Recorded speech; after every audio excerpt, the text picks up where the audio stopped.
All parties Hurriyat Conference has denounced the ongoing elections organized by the BJP-led Indian government in occupied Kashmir, describing them a farce that cannot substitute for a United Nations-supported plebiscite to determine the territory's future.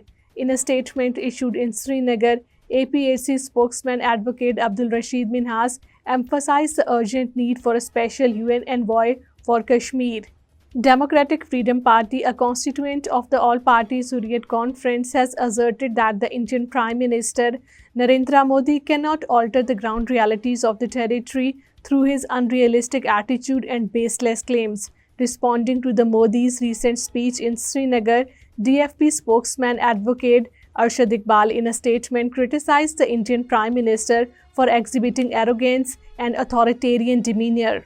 Representatives from the civil society in occupied Kashmir underscored the vital importance of unity among the Kashmiris in their struggle against the Indian oppression. Civil society members at a meeting in Srinagar called for the restoration of the Articles 370 and 35A in their original form, an end to the ongoing atrocities, and immediate solution to the Kashmir dispute in line with the United Nations resolutions.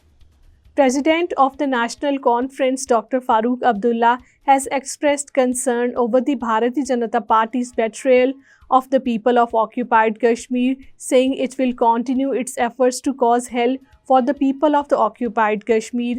Farooq Abdullah in a statement said the policies of the BJP government and its local component installed in occupied Kashmir have jeopardized the fate of every segment of the Kashmiri society.